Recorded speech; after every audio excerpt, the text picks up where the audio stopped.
Good morning students. आज हम लोग बात करने जा रहे हैं trigonometric ratio of specific angle. Different angle पे हम लोग ट्रिग्नोमेट्रिक रेशियो का जो वैल्यू निकालने वाले हैं। तो फर्स्ट ऑफ हम लोग देखते हैं trigonometric ratio of 45 degree.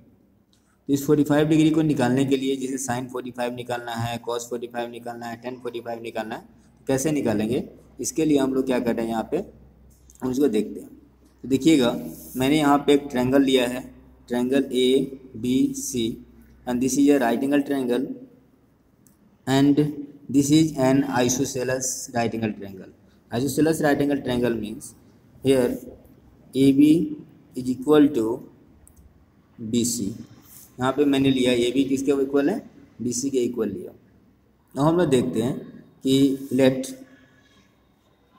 AB equal to BC equal to A। मैंने मान लिया कि जो है इसका जो साइड है जो ए बी है और बी सी है वो ए सेंटीमीटर है, ठीक है, ए है और ए बी है।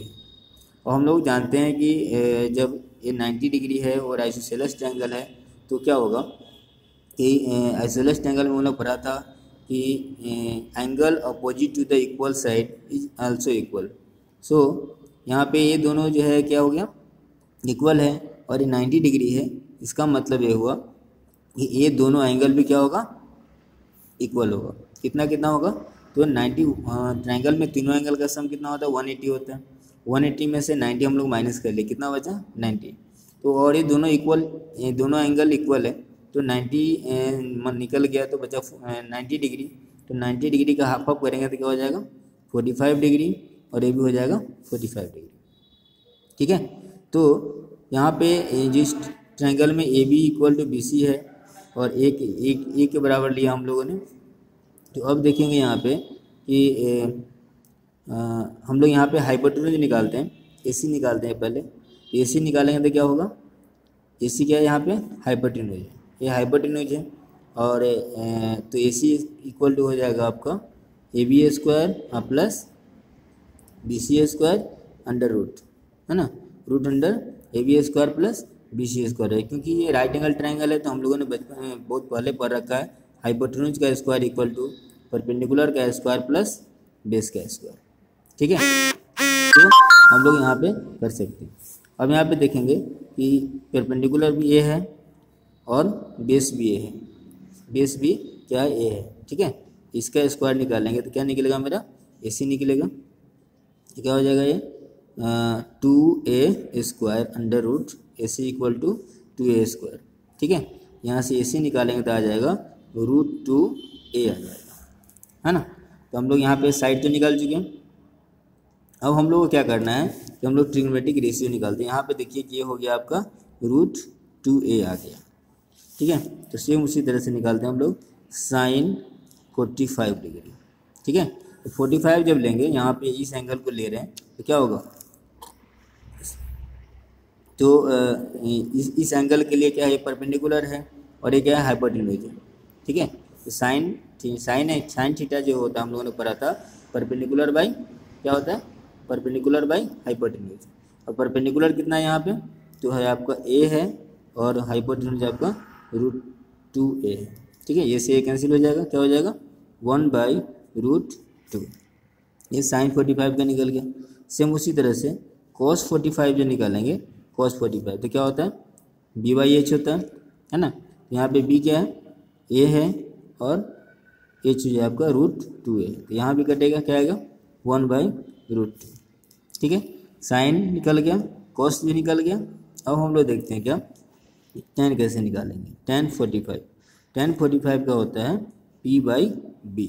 तो p कितना a और b भी कितना है, वो भी a, क्या हो जाएगा दोनों मिलकर कट के हो गया। मतलब इस तरह हम समझ गए कि साइन 45 1/√2 होगा, cos 45 1/√2 होगा और tan 45 1 होगा। तो इस तीनों को हमको याद रखना पड़ेगा। अब हम लोग देखते क्या है कि हम लोगों ने पहले बता रखा था कि साइन और कॉसेक, साइन और कॉसेक क्या होता है, रेसिप्रोकल होता है। तो कॉसेक जब निकालेंगे हम लोग, कॉसेक 45 क्या आ जाएगा √2/1 आ जाएगा। फिर इसी तरह से सेक जो आएगा, सेक 45 ये क्या आएगा, ये भी √2/1 आएगा। और कॉट 45 जो निकालेंगे तो कॉट 45 क्या होता है, tan का रेसिप्रोकल होता है मीन्स 1/1, तो ये 1 ही आ जाएगा। इस तरह से हम लोग क्या किए, 45 का हम लोग वैल्यू निकाल लिया।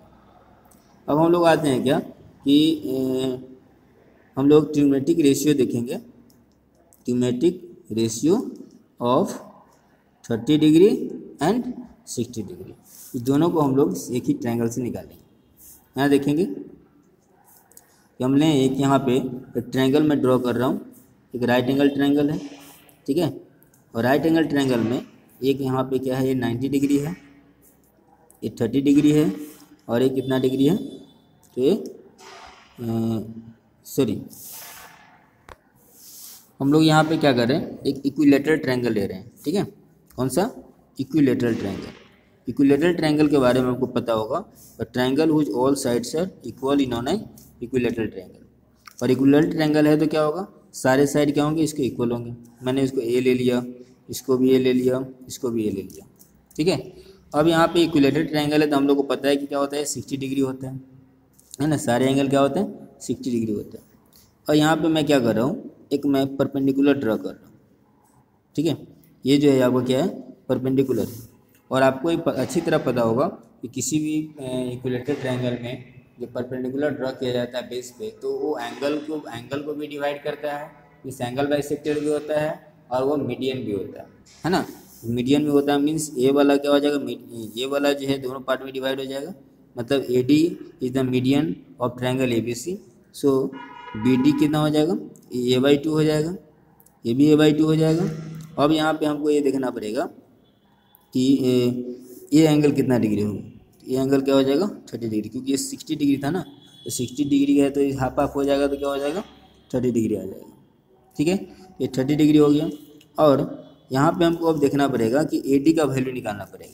अब देखिएगा, हम लोग पढ़े हैं कि h² = p² + b², और in triangle ABD, in triangle ABD, यहाँ देखिएगा इन ट्रायंगल ABD की मैं बात कर रहा हूँ।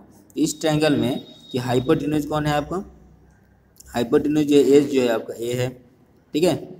P कितना हो जाएगा, तो P तो हमको पता ही नहीं है। और उसके बाद क्या है, जो बेस है आपका कितना है, a/2, ठीक है। तो अब हम लोग ये देखते हैं क्या कि हम लोग AD कैसे निकालेंगे। तो हम लोगों ने देखा कि h² = क्या होता है, p² + b² होता है। यहाँ पे वैल्यू पुट करते हैं तो ये हो जाएगा, h का मतलब हो गया आपका a² = p², p तो पता नहीं है, और b कितना हो गया, a/2², a/2² हो गया, ठीक है। तो यहाँ पे देखें a² = कितना हो गया, p² + a/2²। इसको जो सोल्व करेंगे, a² = p² + a²/4, है ना। तो हम लोग को निकालना क्या है, p² निकालना है। p² कितना हो जाएगा, a² - a²/4। इसको सोल्व करेंगे तो क्या हो जाएगा, 4a² - a², ठीक है, = p², मीन्स 3a²/4 = हो जाएगा p², ठीक है। अगर यहाँ से हम लोग p अगर निकालेंगे, ये हो जाएगा √3a²/4 = √3a/2, √3a/2। क्या निकला, तो निकला हाइपोटेन्यूज, ठीक है। ये निकल गया आपका, सॉरी परपेंडिकुलर निकल गया। तो मीन्स यहाँ जो AD जो है कितना हो जाएगा, √3/2a हो जाएगा। अब हम लोग देखते क्या है कि यहाँ पे हम लोग फिर से निकालते हैं वही साइन कितना, साइन 30 डिग्री। तो साइन 30 निकाल रहे हैं यहाँ पे, देखिएगा साइन 30, यहाँ पे साइन 30 कहाँ, यहाँ पे। तो इसके लिए क्या हो जाएगा, परपेंडिकुलर ये होगा और हाइपोटेन्यूज ये हो जाएगा, ठीक है ना। तो क्या हो जाएगा, a/2/a, मीन्स a से a कटेगा, क्या हो जाएगा, 1/2 हो जाएगा। फिर उसी तरह से cos 30 निकालेंगे। cos 30 क्या हो जाएगा, cos के लिए मीन्स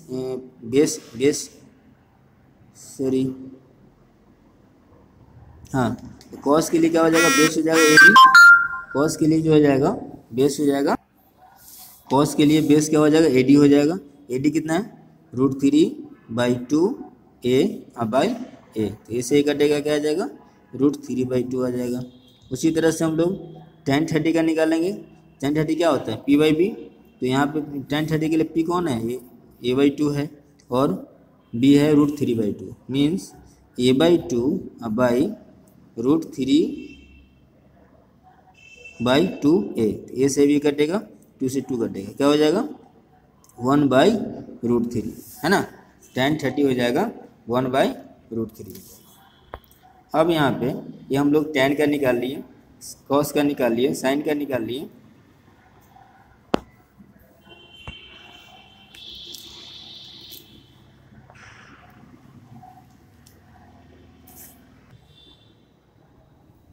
ये हो गई। अब हम लोग यहाँ देखेंगे क्या कि हम लोग उसी तरह से कैसे निकालेंगे साइन 60 डिग्री का, ठीक है। तो साइन 60 डिग्री का वैल्यू निकालने के लिए क्या करना पड़ेगा, साइन 60 का जो कितना निकलेगा, यहाँ पे देखिएगा ये जो ट्रायंगल है आपके पास, इस ट्रायंगल में 60 यहाँ पे है, तो इसके लिए क्या होगा, परपेंडिकुलर ये हो जाएगा, परपेंडिकुलर क्या होगा, ये होगा, और बेस क्या होगा, ये वाला होगा, है ना। तो साइन 60 का निकालेंगे तो क्या होगा, p/h होता है, तो p क्या हो जाएगा √3/2a अब बाई ये हो जाएगा, तो ये से कट जाएगा, कितना आ जाएगा √3/2 आ गया।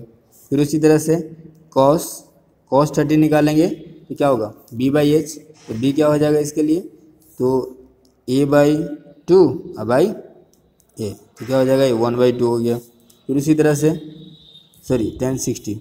tan 60 जब निकालेंगे तो tan 60 हो जाएगा √3/a अब बाई a/2, a/2, है ना। तो यहाँ पे √3/2 a/2, तो क्या हो जाएगा, यहाँ से a से a कैंसिल होगा, 2 से 2 हो जाएगा, क्या हो जाएगा √3 हो जाएगा। इस तरह से हम लोग sine theta, cos theta, tan theta सारे का वैल्यू हम लोग निकाल सकते हैं, ठीक है। इसके बाद हम लोग क्या देखेंगे कि इस तरह से हम लोग क्या करते हैं, एक टेबल बना लेते हैं और ध्यान देते हैं। देखिएगा साइन का जो वैल्यू होता है, ठीक है ना, साइन का जो वैल्यू होता है, साइन का जो वैल्यू निकालेंगे हम लोग, तो साइन 0 याद रखिएगा, साइन 0 0, साइन 30 का हम लोग अभी निकाले थे 1/2, इसका हो जाएगा साइन 45 1/√2, है ना, ये हो जाएगा √3/2, ये हो जाएगा 1। तो इस साइन का अगर हमको याद है, तो साइन का अगर चारों वैल्यू अगर याद है, पांचों वैल्यू अगर याद है, तो हम लोग किसी का भी हम लोग इजीली निकाल सकते हैं। बस यहाँ पे इसको याद रख लेना है। उसके बाद क्या करना है, कॉस जो होता है जस्ट अपोजिट होता है इसका, मतलब जो साइन जो 90 था वो कॉस 0 हो जाएगा, फिर ये हो जाएगा आपका √3/2, फिर हो जाएगा 1/√2, फिर हो जाएगा ये 1/2 और फिर 0, मीन्स इसका रेस उल्टा कर देना। इधर से आपको 1√3/2, 1/√2, 1/2, 0 ये करेंगे तो फिर क्या हो जाएगा, कॉस का निकल जाएगा, ठीक है। और tan के लिए क्या है, बहुत ही आसान है, tan पहला जो होता है 0/1 मतलब 0 हो गया। इसके बाद इसका जो आ जाएगा tan का, यहाँ पे लिख लेंगे 1/√3 लिखेंगे, ठीक है। उसमें से 1 वाला यहाँ आ जाएगा और tan√3 वाला यहाँ आ जाएगा, ठीक है। इस तरह से याद लिखेंगे और इस तरह से क्या हो जाएगा, इसका वैल्यू इन्फिनाइट हो जाएगा, क्योंकि 1/0 करेंगे तो इन्फिनाइट होता है। इस तरह से आप टेबल को याद रख सकते हैं। और फिर अगले वीडियो में हम लोग कुछ क्वेश्चंस देखेंगे, ठीक है। Okay, bye.